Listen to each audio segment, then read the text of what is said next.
अपनी किस्मत बहुत बड़ी है, वीर प्रभु को पाया। भाग्योदय से पुण्य फले हैं, पाई शीतल छाया। चरणों में जो भी आया है, चरणों में जो भी आया है, उसकी नैया तारी। जो भी जपता पार उतरता, नाम सदा स्वीकारी। जय जय वीर जय महावीर, जय जय वीर जय महावीर। जन्मे थे तुम महलों में, फिर भी वैभव ठुकराया।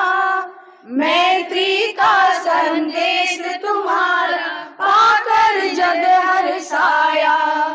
दिव्य रोशनी तुमसे पाई, दिव्य रोशनी तुमसे पाई, हम सब हैं आभारी। जो भी जपता पार उतरता, नाम सदा जयकारी। जय जय वीर जय महावीर, जय जय वीर जय महावीर। जन्म जन्म में मिले तुम्हारी शरण अभिलाषा। चिन्मय आत्म रूप पहचान, अंतर दिल है प्यासा।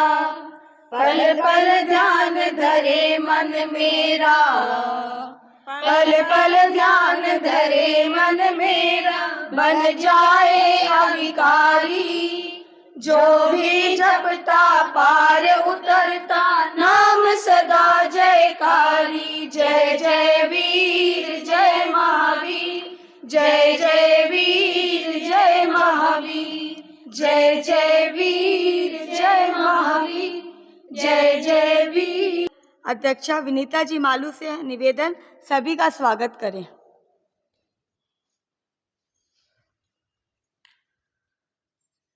आराध्य मेरा सादर जय जिनेन्द्र, बड़ों को प्रणाम और सभी को सादर जय जिनेन्द्र।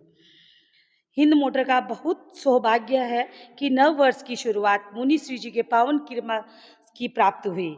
अखिल भारतीय तेरापंथ महिला मंडल के निर्देशानुसार आज की कार्यशाला का विषय है अनमोल रिश्ता सास बहू का, परिवार में रहे खुशियां बरकरार। सास बहू की बॉन्डिंग बने सदाबहार, परिवारों में संस्कारों की जड़ों को मजबूत करते हमारे रिश्ते और उनसे बड़ा जुड़ा हमारा व्यवहार। हमारे संस्कार, जीवन का हर रिश्ता कुछ कुछ कहता है जो बहुत अनमोल होता है। रिश्तों की बॉन्डिंग सहजपूर्ण होती है, जो हर रिश्ता वरदान बन जाता है। गत माह में रिलेशनशिप स्केल में हमारा कार्यक्रम था माँ बेटी के माँ का दिशाबोध, बेटी की उड़ान। माँ बेटी का रिश्ता को संबंधित विषय में इस महा उपक्रम में के अंतर्गत में हमारा आयोजन एक महत्वपूर्ण रिश्ते की ओर जानने का उपक्रम बनेगा, जो है सास बहू का रिलेशनशिप का अनमोल रिश्ता सास बहू का। जीवन के रिश्तों में सबसे नाजुक, सबसे मजबूत और सबसे महत्वपूर्ण रिश्ता है सास बहू का आधार। परिवार में शांति, खुशहाली, सामंजस्य, समृद्धि, इन्हीं विषयों पर आज हम मुनि श्री जी जिनेश कुमार जी के पावन मधुर वाणी से सुनेंगे और समझेंगे। इस अवसर में पधारे सभी बहनों का स्वागत करती हूँ। ओम हरम। एक बार पुनः मुनि श्री जी के प्रति भाव भरी कृतज्ञता। ओम हरम। सास बहू में हो माँ बेटी वाला प्यार, सास बहू में हो माँ बेटी वाला प्यार। खत्म इस रिश्ते से हो जाए तकरार, खत्म इस रिश्ते से हो जाए तकरार। प्यार मोहब्बत और बस अपनापन, प्यार मोहब्बत और बस अपनापन, फिर कितना सुंदर हो संसार, फिर कितना सुंदर हो संसार।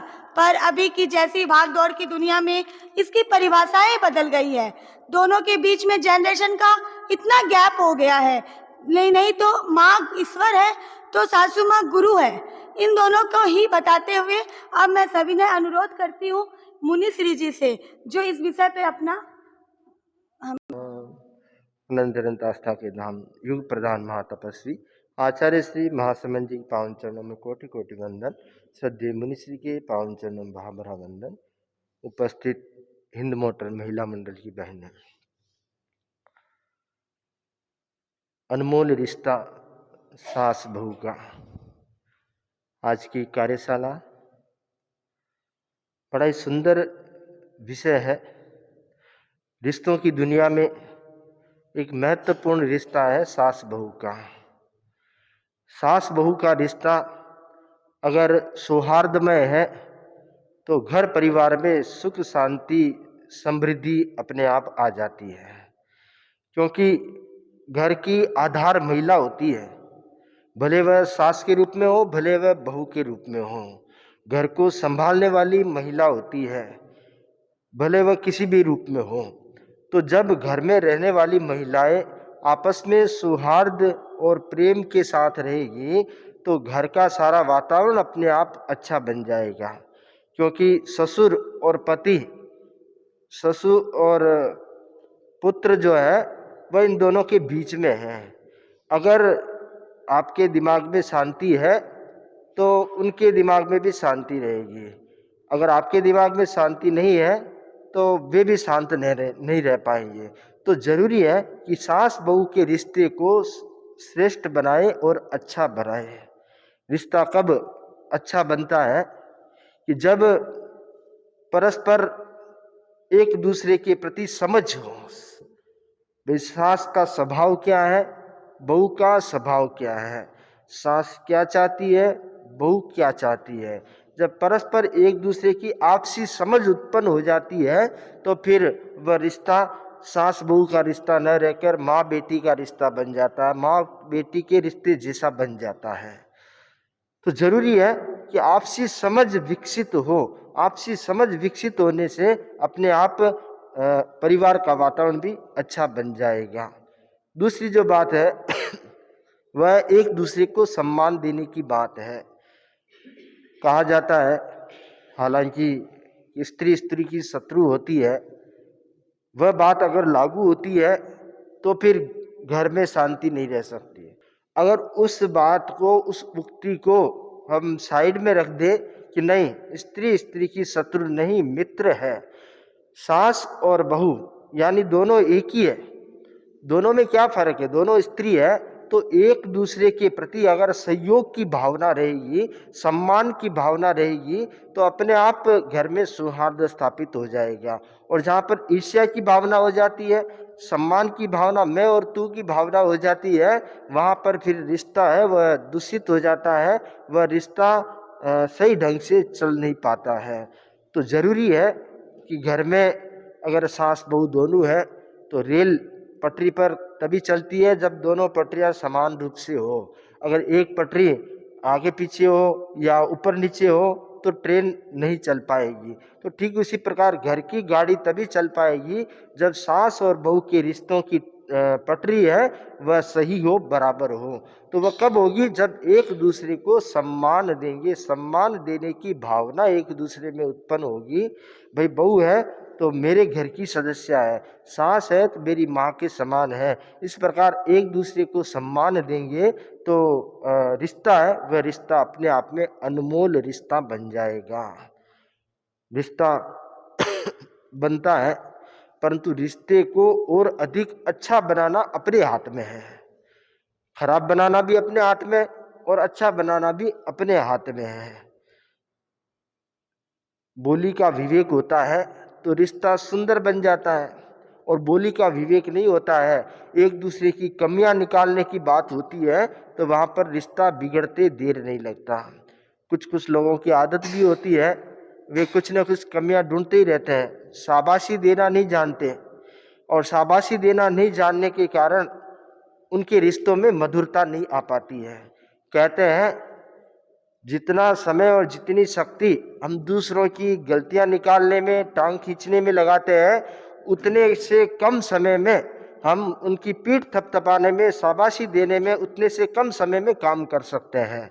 और जो पीठ थपथपाता है, शाबाशी देता है, वह रिश्ता तो मधुर बनाता ही है, साथ में अपना काम भी करवा लेता है, काम आसानी से हो जाता है। पीठ थपथपाते रहो और काम होता रहेगा, और अगर पीठ नहीं थपथपाई, गालियां देते रहे तो काम भी नहीं होगा और रिश्ता भी खराब बन जाएगा। सासू और बहू घर में 2 थी। बहू नई नई आई थी, अभी खाना बनाना सीख रही थी। सासू रोज कुछ न कुछ बहू के खाने में कुछ न कुछ नुक्स निकाल देती थी कि बहू आज तुमने कढ़ी में नमक ज़्यादा डाल दिया है, आज तुमने नमक कम डाला है, आज खिचड़ी बराबर सीजी नहीं है, आज ये हो गया, आज ये हो गया। बहू परेशान। एक दिन बड़े मनोयोग से बहू ने कढ़ी बनाई और सासू जी ने कढ़ी खाई। कढ़ी तो बहुत अच्छी बनी, टेस्टी बनी थी। तो सासू जी बोलते हैं कि बहू आज जैसी कढ़ी कल क्यों नहीं बनाई तुमने? ऐसा नहीं बोला कि आज तूने अच्छी बनाई है, कल से आज अच्छी बनाई है, ऐसा नहीं बोला कि कल क्यों नहीं बनाई। कल की बात पर, पीछे की बात पर चलेगी और पीछे की बात पर चलेगी फिर क्या होता है? वही होता है जो महाभारत के समय हुआ था। तो घर परिवार में अगर महाभारत से बचना है तो सास बहू के रिश्ते को सुंदर बनाए, श्रेष्ठ बनाए और उस रिश्ते को ऐसा ऐसा सरस और ऐसा सौहार्द में बनाए कि पूरे घर परिवार में सुख समृद्धि और आनंद आ जाए। तो घर परिवार में रहना किसके साथ है? सास बहू के साथ। घर में काम कौन आती है? घर में पतिदेव ऑफिस चले जाते हैं, ससुर जी ऑफिस चले जाते हैं, अपने काम पे चले जाते हैं। घर में तो सास बहू ही रहते हैं अधिकतर, तो ज़्यादा काम सास बहू के साथ पड़ता है। तो सास बहू के साथ अगर रिश्ता अच्छा होगा तो मन शांत रहेगा और परिवार का वातावरण भी अच्छा रहेगा। तो यह रिश्ता बड़ा अनमोल है। इस रिश्ते को नेगेटिव दृष्टि से नहीं देखना चाहिए, पॉजिटिव दृष्टि से देखना चाहिए कि जब बहू नई नई आती है तो उसे क्या चाहिए, उसे परिवार को समझना है। अगर सास उसमें हेल्प करती है तो बहू बहुत जल्दी परिवार का सारा कल्चर सीख जाती है, और सास अगर हेल्प नहीं करती है तो बहू सीख नहीं पाती है। और अगर बहू सास को पूछ के करती है, सम्मान देती है, तो सास भी सोचती है हाँ भी मेरे को पूछ के कर रही है तो मैं इसे बताऊं, सम्मान के साथ बताऊं। तो परस्पर दोनों का तालमेल होता है तो अपने आप सास बहू की जो युति है वह बहुत सुंदर ढंग से जम जाती है, जोड़ी जम जाती है। सबसे बड़ी बात है कि एक दूसरे को स्वभाव को समझ लेना, एक दूसरे की जोड़ी बना लेना। तो सास बहू की जब जोड़ी बन जाती है, घर में संगठन होता है, तो फिर बाहर कोई कुछ भी कहे किसी की परवाह करने की जरूरत नहीं होती है। और घर में जब संगठन नहीं होता है तब बाहर वाले तो आप जानते हैं किस लिए बैठे हैं, उनको तो खबरें चाहिए। तो फिर तो आग में घी डालने का काम करने वाले अधिक होते हैं, आग में पानी डालने वाला काम करने वाले कम होते हैं। तो जरूरत है घर परिवार की सुख समृद्धि और शांति के लिए सास बहू के अनमोल रिश्ते को और अधिक अनमोल बनाए रखने की, और वह परस्पर समझ, सौहार्द और सम्मान के साथ बन पाएगा। इन्हीं मंगल भावनाओं के साथ ओम आरंभ। महिला मंडल की बहनें, आज का विषय है अनमोल रिश्ते सास बहू के। दुनिया में अनेक प्रकार के रिश्ते हैं, उसमें एक महत्वपूर्ण रिश्ता है सास बहू का। सास बहू में तालमेल हर युग का मुद्दा रहा है। परस्पर तालमेल परिवार को स्वर्गीय सुखों से सराबोर कर देता है, और सास बहू में पटरी तभी बैठ सकती है जब सासू बहू को बेटी व बहू सासू को माँवत समझेगी। घर को फर्नीचर से नहीं, प्रेम, विनय, सहनशीलता के गुलदस्तों से सजाना जरूरी है। सास और बहू, ऐसे तो सास और बहू का नाम आती महाभारत याद आ जाता है।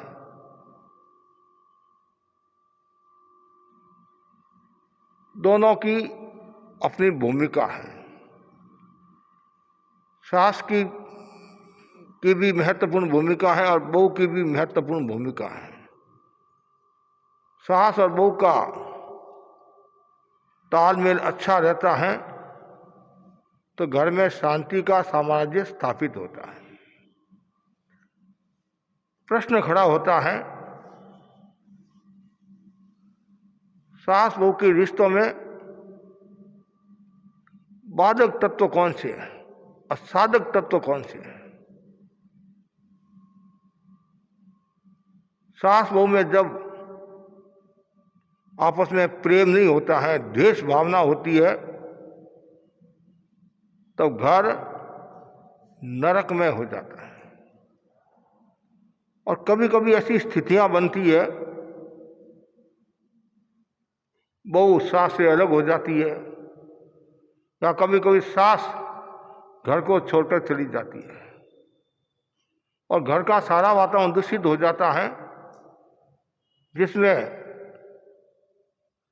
पति और ससुर के समस्या आ जाती है, पुत्र और ससुर के समस्या आ जाती है।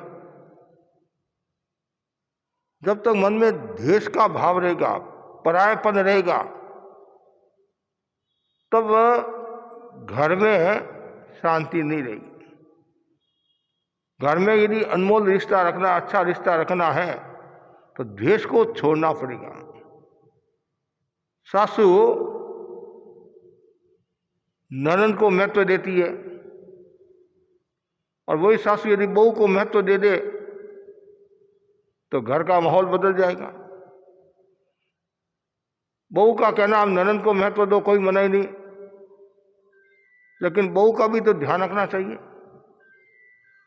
और उस समय यदि मन में भेद आ जाता है, दृष्टिकोण बदल जाता है, तब समस्या आ जाती है। कभी कभी इतना द्वेष होता है जिसके कारण घर नरकमय हो जाता है। एक बार की बात है, बुढ़िया के बहू आई और कुछ दिन के बाद ही घर में महाभारत शुरू हो गया। रोजाना लड़ाई, रोजाना लड़ाई, रोजाना लड़ाई। बेटे ने भी अपनी पत्नी से कहा, मां का ध्यान रख, और मां से भी कहा तुम भी थोड़ा ध्यान रख, लेकिन दोनों मानने के लिए तैयार नहीं। आखिर बेटे ने कहा, मां चल मैं तुम्हारे को तीर्थ यात्रा करा देता हूं, ताकि घर में थोड़े दिन शांति हो जाएगी। मां भी खुश हुई, मेरा बेटा कितना आज्ञाकारी, मुझे तीर्थ यात्रा के लिए ले जा रहा है। तीर्थ यात्रा के लिए रवाना हुए। चौराहे आया, एक रास्ता तीर्थ यात्रा की ओर जा रहा था, एक रास्ता शमशान की ओर जा रहा था। तो बेटा मां को शमशान की ओर ले जा रहा है। मां ने कहा, बेटा इधर कहां ले जा रहा है? तुम्हारे को तीर्थ यात्रा करा रहा हूं। मां समझ गई और कोई उपाय नहीं है, चुप रहने में ही फायदा है। शमशान में लेकर आया, चिता सजाई गई और मां को सुला दिया, पेट्रोल डाल दिया।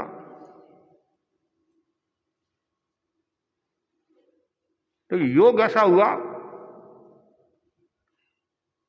माचिस पास में नहीं थी। उसने सोचा माचिस लेकर आ जाऊं मैं, इसको तो चिता में सुला दिया, कहीं जाने वाली तो है नहीं। वो माचिस लेने के लिए जाता है, पीछे से क्या होता है, चिता जो लकड़ियों से सजाई हुई थी उसमें से निकल गई वो, और पास में पेड़ था और पेड़ के ऊपर जाकर बैठ गई। सूर्यास्त भी हो चुका था, अंधेरा भी हो गया। बेटा आया, तिली का तुली लगाकर चला गया कि मां का काम साफ हो जाएगा।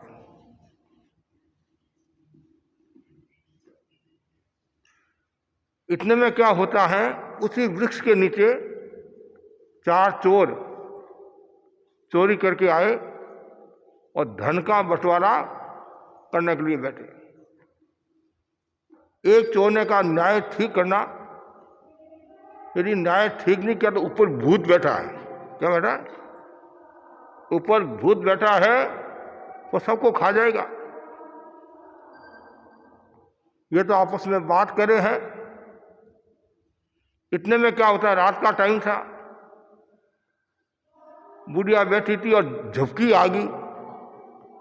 झपकी आई तो बुढ़िया नीचे गिर गई।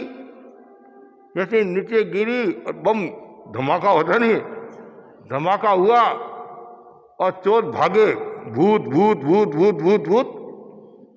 एक बोला मैंने तुम्हारे को पहले कहा था नहीं, ऊपर भूत है, देख ये भूत। चोर तो भाग गए। बुढ़िया नीचे आ गई, उतरने की आवश्यकता नहीं पड़ी, सीधी उतर गई। उसका भाग अच्छा था, कहीं लगी नहीं। और देखा इतना धन पड़ा, सोना चांदी हीरे पन्ने, और पहले सबसे पहले अच्छा कपड़ा पहना जोरदार। पहले ओढ़ना पहनते थे, ओढ़ना घाघरा, और एकदम जोरदार कपड़े पहनकर सूर्योदय के पहले पहले घर पहुंचती है। बेटा घर खोल, आ गई हूं आ गई हूं आ गई हूं। बेटे ने सोचा आवाज तो मां की है, लगता है मां भूतनी बन गई है, भूतनी बन गई है। और सब डरे हैं कि मां तुम तो स्वर्ग में गई थी नहीं। हाँ बेटा तुम्हारी कृपा से मैं स्वर्ग में गई, लेकिन स्वर्ग का जो इंद्र था, देवता था, वह बोला अभी तुम्हारा समय आया नहीं है। इसलिए उसने मेरे को बैन बना दिया और सीख दिए, खूब धन माल दिया मुझे, हीरे पन्ने माणक मोती और नए नए कपड़े। और मैं रिम जिम करती हुई लक्ष्मी की तरह घर में प्रवेश करना चाहती हूँ। फिर भी मन में शंका कहीं भूतनी बनकर तो नहीं आई है। और इतने में बहू ने भी देखा कि सासू जी है, दूसरे तो कोई नहीं लग रहे। जैसे इतना माल देखा तो बहू के मन में भी वो भावना आ गई कि इतना माल मिल रहा है। और धन होता है तो बड़े बड़े भी चुप हो जाते। दरवाजा खोला, स्वागत किया, धन खुश। अब क्या होता है, वो बोली मैं भी तीर्थ यात्रा के लिए जाऊंगी, मैं भी स्वर्ग की यात्रा करूंगी और मैं भी इतना धन लेकर आऊंगी। वो सासू लेकर आ सकती, मैं भी कम थोड़ी हूं। उसको पता नहीं पीछे क्या घटना घटी है। उसको खूब समझाया, मां ने भी समझाया, मत जा मत जा मत जा, स्वर्ग की अभी यात्रा की आवश्यकता नहीं है, खूब हमारे पास में धन है। नहीं मैं भी जाऊंगी, ठीक है जा। और तो क्या, पति ने समझाया, सासू ने समझाया, नहीं समझे तो जाने दे, और तो क्या। जैसे रवाना होने लगते, मां ने कहा बेटा माचिस ले जाना मत भूलना, माचिस साथ में रखना। बेटा बोला चिंता मत कर, नो टेंशन वाली और टेंशन, पूरी सावधानी रखूंगा। हे चिता पर सुला दी, पेट्रोल डाल दिया, आग लगा दी। अब परिणाम ये आया, कुछ ही समय के बाद में मृत्यु को प्राप्त हो गई। सारी रात निकल गई। पति अपनी पत्नी के बारे में मां से कहा, मां बहू आई नहीं, आएगी आएगी आएगी आएगी। अरे तू तो जल्दी आ गई थी। बेटा मरने के बाद में वापस कोई आता है, मरने के बाद में वापस कोई आता है कि तू आया कि नहीं, तू आई कि नहीं आई, मैं मरी कहाँ थी, तो कैसे आ गई, ये तो कैसे हो गया। जब तुमने मेरे को चिता पर जला रख दिया, लकड़ियों को से सजा दिया, सब कर दिया, और तू माचिस लेने के लिए गया, अब ऐसे थोड़ी मरा जाता। मैं तो निकल गई और वापिस लकड़ियाँ व्यवस्थित कर ली, और तू आया और आग लगा कर चला गया। मैं तो ऊपर वृक्ष के ऊपर बैठी थी, और उसी वृक्ष के नीचे 4 चोर धन लेकर आए, चोरी करके धन लेकर आए।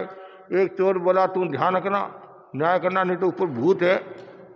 वो तो आपस में बात कर रहे थे, मेरे को नींद की झपकी आई, नीचे गिरी, लोगों ने सुना भूत भूत भूत, और अद्भुत होगी मैं तो, और वो भाग्य सारा धन लेकर आ गई। ये कहानी है। इसका सार ये है, बहू के मन में सासू के प्रति द्वेष भावना थी। वो यदि द्वेष भावना नहीं होती तो ये समस्या नहीं आती। कभी कभी सुनते हैं सास और बहू के बीच में इतना महाभारत होता है, ऐसी इतनी लड़ाइयाँ हो जाती है जिनकी हम कल्पना नहीं कर सकते। और हमें ये जीवन 4 दिन का मिला है, क्यों हम लड़ाई झगड़ा में समय व्यतीत करें? प्रेम के साथ व्यतीत करें। और प्रेम के साथ व्यतीत करोगे तो समस्या नहीं आएगी, और द्वेष में करोगे तो ऐसे, तो ये पहली बात होगी ईर्ष्या, द्वेष की भावना, पहला बाधक। दूसरा बाधक तत्व है, कभी कभी अधिकार की बात आती है। अधिकार में अ हटा दो, पीछे क्या रहता है? धिक्कार। कभी कभी क्या कहते हैं, मैं सास हूं, जैसा मैं कहूं वैसा ही तुम्हारे को करना पड़ेगा। तो क्या परिणाम आएगा? पुराना जमाना अलग था, आज का जमाना अलग है। पहले तो जैसा आप सुनाते वैसा वो सुन लेती, लेकिन आज वो जमाना नहीं है। आप यदि प्रेम से कहोगे, अधिकार की भावना रहित होकर कहोगे, तो उसका एक अलग मूल्य होगा। नहीं, जैसा मैं कहूं वैसा ही तुम्हारे को करना पड़ेगा, यहाँ बैठ, यहाँ खा, यहाँ पी, ऐसा कोई सुनने के लिए तैयार नहीं है। आपका पोता पोती भी सुनने के लिए तैयार नहीं है, बेटा बेटी भी सुनने के लिए तैयार नहीं। तो वो तो ये तो पराये घर की है, ये आपकी कहाँ से सुनेगी? एक बार की बात है, एक बुढ़िया के घर पर एक बुढ़िया छाछ लेने के लिए आई। क्या लेने के लिए आई? छाछ लेने के लिए आई। उसमें बुढ़िया घर पर थी नहीं, बहू घर पर थी। जैसी नई बुढ़िया को देखा उसने प्रणाम किया, हाथ का सारा लेकर अंदर लाया, और बुढ़िया ने कहा छाछ बनाई है, माँ सा आज छाछ नहीं बनाई। कि कोई बात नहीं, वो मैं जा रही। और जैसी बाजार के रास्ते में वो बुढ़िया पहुंचती है, तो उधर से घर की मालकिन बुढ़िया, वो कहीं बाहर गई हुई थी, वो भी मिल गई। 2 बुढ़िया मिल जाती फिर क्या चाहिए? 2 सहेलियां मिल जाती फिर क्या चाहिए? बुढ़िया ने आपस में बातचीत की, बुढ़िया जी कहाँ गए थे? तुम्हारे घर पर गई थी। किस लिए? छाछ लेने के लिए। फिर क्या हुआ कि बहू ने कहा छाछ नहीं बनाई है, चल मेरे साथ। बुढ़िया के मन में आया, बहू के मन में दूसरी भावना आ गई, इनको छाछ डालना नहीं, इसलिए कहा छाछ बनाई नहीं है। ये बुढ़िया कितनी अच्छी है, वापिस मेरे को लेकर जा रही है। जैसे घर में प्रवेश किया, बुढ़िया ने बुढ़िया से कहा आज छाछ नहीं बनाई है। ये बात तो तुम्हारी बहू ने कह दी। बहू कौन कहने वाली? घर की मालकिन मैं हूं, अधिकार मेरा है, ये कौन कह सकती है? परिणाम क्या है? उस बुढ़िया के मन में भी क्या आया होगा, उस बहू के मन में भी क्या आया होगा। इसलिए कभी भी अधिकार की बात मत करो। अधिकार में अ हटा दो, धिक्कार के अलावा कुछ नहीं मिलेगा। और आज के युग में अधिकार नहीं, सुझाव की भाषा का प्रयोग करो, सजेशन की भाषा का प्रयोग करो। ऐसा नहीं, ऐसा करने से ऐसा हो सकता है, ऐसा करोगे तो ऐसा होगा। और सामने वाली माने तो ठीक, नहीं तो चुप। तो पहला द्वेष, दूसरा अधिकार, तीसरा है अज्ञान। जानकारी का अभाव होता है, और जानकारी का अभाव में कभी कभी शंका का भाव हो जाता है, संदेह का भाव हो जाता है। तो जहाँ शंका संदेह का भाव हुआ, वहाँ फिर सास और बहू के बीच में पटरी जमती नहीं है और लड़ाई झगड़ा हो जाता है। कभी कभी देखते हैं 2 बहनें बात करी है, इतने में सासू आ गई और बात उनकी पूरी होगी, और सासू के मन में क्या आता है कि मेरे को देखकर बहू ने बात पूरी की है, ये शंका होगी, ये लड़ाई झगड़ा शुरू हो गया। माँ और बेटी बात करी है, इतने में बहू आ गई, माँ बेटी की बात पूरी होगी, बहू के मन में आया मेरे को देखकर बात बंद की है, ये मन में शंका होगी। और कभी कभी ये भी मन में शंका हो जाती है, अब ननंद भाई आ गया, भूतनी आ गई है, अब कुछ ना कुछ आग लगा कर जाएगी। तो देश अधिकार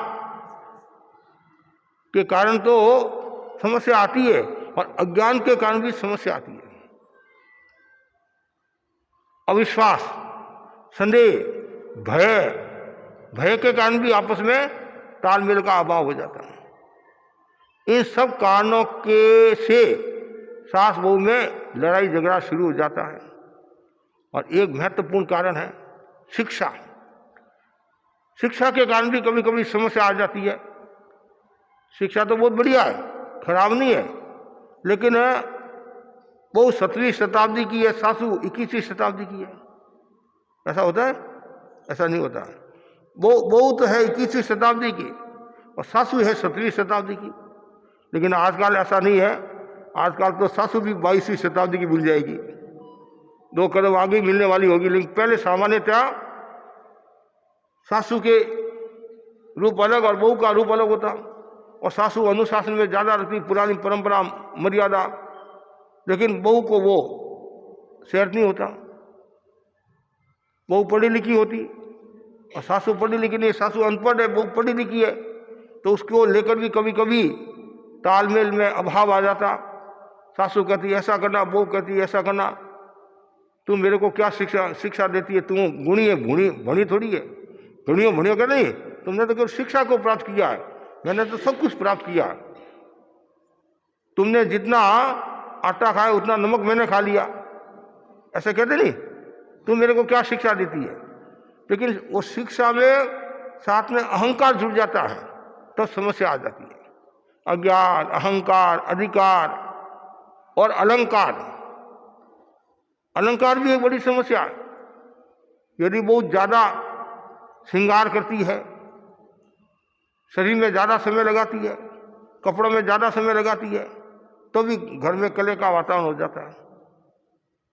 तो जहां कलह का वातावरण होता है वहां समस्या हो जाती है। अब साधक तत्व क्या है? सहिष्णुता, विनम्रता, सामंजस्य, सौहार्द, ये जरूरी है। एक दूसरे को सहना सीखे। 3 सूत्र बहुत महत्वपूर्ण है। रहना, सहना, कहना। रहना, सहना, कहना। मर्यादा के साथ रहना, कोई समस्या नहीं आएगी। मर्यादा के साथ कहना, कोई समस्या नहीं आएगी। और सहना, कोई समस्या नहीं आएगी। सासू ने कुछ कह दिया, उस समय बहू सहन कर ले, और बहू ने कुछ कहा तो सासू सहन कर ले। एक नरम, दूसरा गरम, तब रहे घर की शरम। और एक गरम, दूसरा गरम, फिर फूटे करम। तो इसलिए ये जरूरी है सहिष्णुता। जितनी ज्यादा सहिष्णुता होगी उतना ही घर शक्तिशाली होगी। और बहनें ऐसे भी सहिष्णु होती है, वो सहन करती है, सबकी बातें सहन कर लेती है। लेकिन सासू की बात आती है तब सहन करने वाले थोड़े कम मिलते हैं। इसलिए सहना सीखो।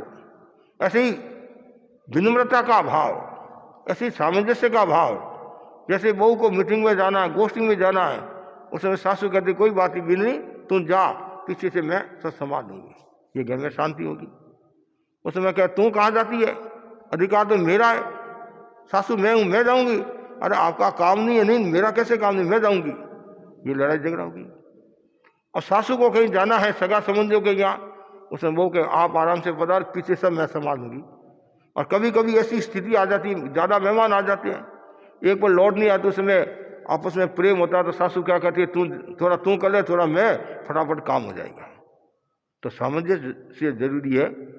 तो ये इतने बिंदु होंगे तो आपके घर में शांति रहे। साधक और बाधक। अब बहू का और सासू का आपस में तालमेल, क्या दायित्व होता है वो भी। और सासू क्या चाहती है, बहू से समय पर भोजन मिल जाए। क्या मिल जाए? समय पर भोजन मिल जाए, उचित मान सम्मान मिल जाए, साधु संतों के दर्शन करा दे, सगे संबंधियों के यहाँ लेकर चली जाए, समाधि पहुंचाए, सेवा करे, विनय रखे और पैर दबा दे। और क्या, गड़ा नहीं। हाँ, तो ये और सासू क्या चाहती है? समय पर भोजन है, मान है, सम्मान है, गुरु दर्शन है, प्रवचन है, आदि सुना दो बस। अब सासू का बहू के प्रति क्या दायित्व है? बहू को कहीं जाना है, से सम्मान भेजना चाहिए। और दूसरी बात है, सासू का एक विशेष दायित्व होता है, बहू के कोई सहेलियां हैं तो आपस में कोई बातचीत करे तो इंटरफेयर नहीं करे, हस्तक्षेप नहीं करे, उनके व्यक्तिगत कोई बात उसमें बाधा नहीं पहुंचाए। और बहू को पियर जाना है, तुम्हारे घर में अनुकूलता नहीं है, फिर भी कोई बात नहीं बहू, एक दिन के लिए जाकर आ जा। अब बहू को लेने के लिए आए पियर वाले कि मेरी बेटी को भेजो, मेरी बहन को भेजो, तो सासू क्या कहती है, तुम्हारी बेटी को पूछ लो, जाना हो तो मेरी मनाही नहीं है। तो उसमें फर्क पड़ जाएगा। उस समय सासू के नहीं बहू जा, इतनी दूर से आए हैं, 2 दिन के लिए जा, 4 दिन के लिए जा। एक तो कह नहीं बहू तुम्हारे को जाना पड़ेगा, एक तुम्हारी इच्छा हो जाओ मेरी मनाही नहीं है, फर्क पड़ जाएगा। और बहू की भी माँ बाप के सामने प्रशंसा करे। क्या प्रशंसा, मेरी बहू करोड़ों में एक है। पहले कहते नहीं, एक सासू बोली मेरी बहू करोड़ों में एक है, थोड़े दिन के बाद में कहा लाखों में एक है, थोड़े दिन के बाद में कहा हजारों में एक है, थोड़े दिन के बाद में कहा 100 में एक है, 10 में एक है, फिर कहा फूटी कौड़ी में नहीं मिलती है। ये क्या हुआ?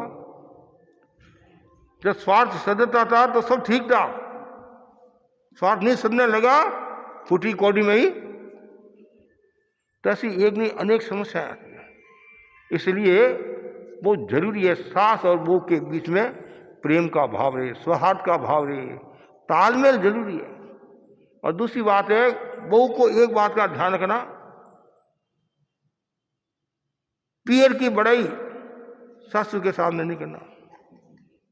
मेरा पियर अब है तो क्या करें? तो आप खुद ही जानते, अब आपके सामने है, दूसरे अपने पियर की बात करते, आप सहन करोगे क्या? तो फिर तो सामने वाला कैसे सहन करेगा? कभी से तो ठीक है, और उस कहना भी है, कहने का भी तरीका होता है। सासू जी देखो मेरा भाग है, मेरे को ससुराल इतना अच्छा मिला, और आपकी कृपा से मेरा पियर भी बहुत अच्छा है, मेरा मान रखते हैं, समान पियर में जाती हूँ तो मेरी भाभी मेरा बहुत है।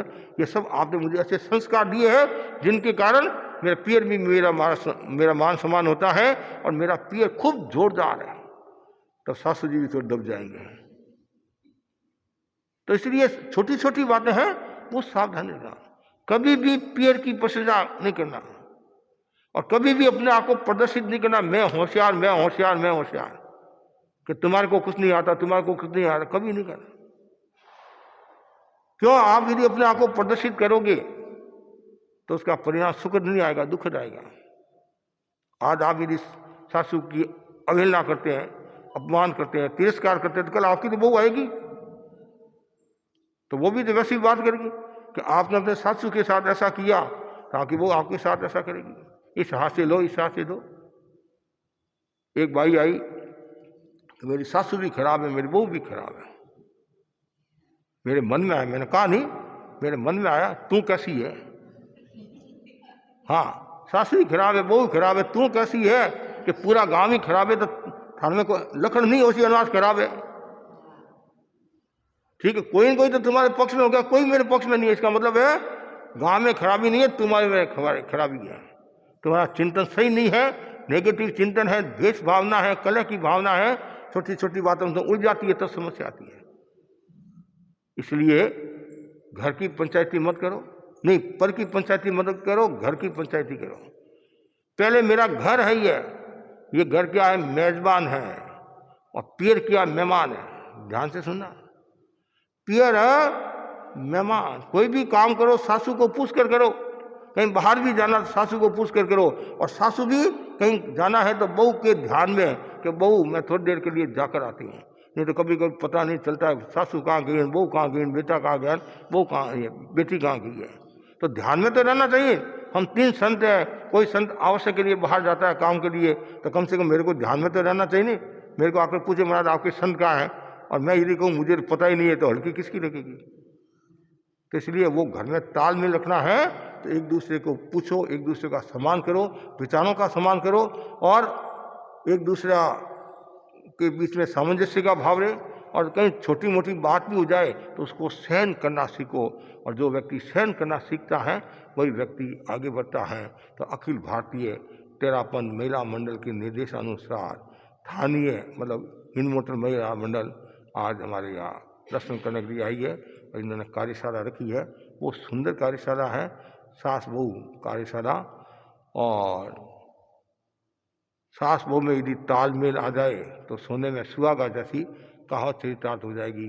पहले तो हम कहते थे नहीं, हम क्या मतलब पंडित आदि कि भाई लड़का लड़की का गण मिलाओ, लड़का लड़की का गण मिलाओ कहते नहीं। लेकिन आजकल क्या, लड़का लड़की की बजाय सास बहू का गण मिलाओ। क्यों?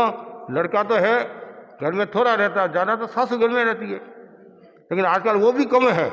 आजकल तो लड़का लड़की भी जॉब करते बाहर रहते हैं, तो उसमें वो अकेली रहती है या जॉब में चली जाती है। फिर भी जो घर में रहता है उसके साथ तालमेल होना जरूरी है। अब बाहर बहुत अच्छी दोस्ती रखते हैं, काके सासू से अच्छी दोस्ती रखते हैं और सासू से दोस्ती नहीं रखते तो घर में शांति कैसी रहेगी? अरे काके सासू तो हमेशा मीठी बोलेगी, उनको क्या करना है? वो तो 2 दिन के लिए आई, 1 घंटा के लिए आई या कही, हाँ बहू आ गई, बहू आ गई, बहू आ गई। और 365 दिन तो सासू के साथ रहना है, पहले उसके साथ तालमेल बैठाओ। वो ये मेरा मेहमान नहीं है, ये मेजबान, ये मेरा घर है। इस घर को मैं कैसे स्वर्ग में बनाऊं? फर्नीचर से घर सुंदर नहीं होता, अच्छे भावों से घर का माहौल सुंदर होगा। मकान तो आपने बहुत सुंदर बना दिया, ये मुकेश अंबानी की तरह या बिल गेट्स की तरह एग्जाम्पल के लिए, लेकिन घर में यदि शांति नहीं है तो वो मकान ही किस काम का? तो पहले घर में शांति होनी चाहिए। और सास बहू का रिश्ता ये नया रिश्ता नहीं, पुराना रिश्ता है। ये रिश्ता कहाँ से शुरू हो गया? इस अवसर्पणी काल में भगवान ऋषभ से शुरू हो गया, ऋषभ से शुरू हो गया और अभी तक चल रहा है। तो रिश्ते का भी अपना मूल्य है। और यदि रिश्ता नहीं होता है तो घर परिवार भी नहीं चलता है, समाज भी नहीं चलता है, और कुरूढ़ियाँ बढ़ेगी, विकृतियाँ बढ़ेगी, समस्याएं आएगी। इसलिए जरूरी है रिश्ता। और रिश्ता होता है तो एक आत्मीयता भी होती है, प्रेम भी होता है, सौहार्द भी होता है। ये मेरा घर है, ये मेरी सासू है, मेरा पति है, मेरा ये है, तो मतलब अपनत्व का भाव, सामाजिक दृष्टि से अपनत्व का भी अपना एक मूल्य होता है। तो कुल मिलाकर इतना ही मैं आपको कहना चाहूँगा, रहना सहना कहना, ये 3 बातें यदि आ जाएगी तो आपके घर में शांति का साम्राज्य स्थापित हो जाएगा। तो आज हिंद मोटर से करीबन 27 महीना आई है ना, 27 महीना आई है। इनके प्रति भी आध्यात्मिक मंगल कामना करता हूँ। खूब शासन की सेवा करो, मानवता की सेवा करो, अपने जीवन को सुंदर बनाओ, और मन में कोई खामियां हो वो खामियां को दूर करो, खामियां को दूर करो। देखो कितना सुंदर का है, दूसरों की खामियां नहीं, दूसरों की खूबियां निकालो तो घर स्वर्ग में हो जाएगा। लेकिन नेचर क्या है? दूसरों की तो हम खामियां निकालते हैं और खुद की खूबियां निकालते हैं। मैं ऐसा करती, मैं ऐसा, मैं करती रहती है। मैं कौन करती है? बकरी करती है। मैं बकरी करती है, मैं बकरी करती है नहीं, क्यों भाई? हावड़ा वाली मैं बकरी करती है, मैं बकरी करती है, तो मैं बकरी करती है तो उसका गला काटा जाता है। और मैना पक्षी होता है, उसका मूल्य बढ़ जाता है। एक तो कहते हैं मैंने किया, आई आई आई आई करती रहती है।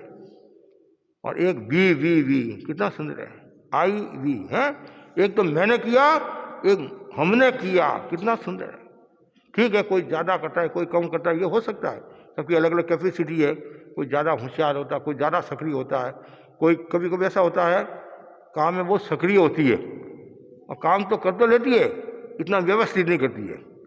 और एक काम में धीरे होती है लेकिन वो काम को व्यवस्थित करती है। तो दोनों का अपना अपना मूल्य है। कोई धीरे करते हैं, हमारा काम तो हो रहा नहीं, रोटी तो मिल रही है नहीं कि तुम काम नहीं करती है, धीरे करते। अरे आपको समय पर रोटी मिल जाती है, अब धीरे करे तेज करे आपको क्या लेना देना? ज़्यादा तेज करूँगी तो कच्ची रोटी परोसूंगी। तो ये ध्यान, तो कभी भी वो मन में भावना नहीं आए। यदि वो मन में भावना आ गई तो घर परिवार में शांति नहीं रहेगी। आई और कितना सुंदर है। और बार बार ये भावना भाव, बी पीसफुल, पहला सूत्र, be peaceful, be careful, be cheerful. ये 3 हमेशा मैं प्रसन्न, पहला हमेशा मैं शांत रहूं। और आप शांत रहोगे तो सासू भी शांत है, सासू भी शांत, आप शांत है तो सासू भी शांत है। और आप केयरफुल, आप सावधानी रखोगे तो सासू भी सावधानी रखेगी। और आप यदि प्रसन्न हो तो सासू भी प्रसन्न है, और सासू प्रसन्न है तो आप भी प्रसन्न हो। कितना सुंदर है। और साथ साथ में I am peaceful, I am powerful, I am purposeful. क्यों? हाँ, तो ये 3 सूत्र है। तो इन 3 सूत्रों की सुबह उठने के बाद में आराधना करो, और साथ साथ में अपने आप को आलोकित करने के लिए, अपने आप को भावित करने के लिए महाप्राण ध्वनि का प्रयोग करो। और मैं कौन हूँ, कहाँ से आया हूँ, मुझे कहाँ जाना है, इस पर भी आप चिंतन करो। इससे भी घर का वातावरण चेंज होगा। आप दूसरों की गलतियाँ मत निकालो, खुद की गलतियाँ निकालो। मेरे में कितने अवगुण हैं, और अवगुणों को निकालते जाओ, और एक दिन आप पूर्ण हो जाओगे। और जैसे आप पूर्ण हुए तो घर का वातावरण एकदम सुंदर हो जाएगा। इसी आशा के साथ ओम आनंद। दिल से उसे अपना कर देखो, दिल से उसे अपना कर देखो, गले से एक बार लगा कर देखो, गले से एक बार लगा कर देखो। भूल जाएगी मायका अपना, भूल जाएगी मायका अपना, बहू को बेटी बुला कर देखो, बहू को बेटी बुला कर देखो। पराए घर की बेटी को बेटी के साथ बहू का अस्तित्व भी कैसे कायम रहे, ये हमें समझना चाहिए। अब मैं तेरापंथ हिंद मोटर की महिला मंडल की मंत्री रेणु जी बरड़िया से बोलती हूँ कि वो आभार व्यक्त करने आ रही है। बहुत आभार व्यक्त करती हूँ, साधुवाद। और सबसे ज़्यादा कृतज्ञता ज्ञापन करूँगी मुनीश श्री जिनेश कुमार जी का, जिसने अपना समय निकाल कर, अपने मूल्यवान समय निकाल कर हम सबको समय दिया, ज्ञान दिया। हाँ, सबसे ज़्यादा ज्ञापन आभार। संग प्रति प्रेम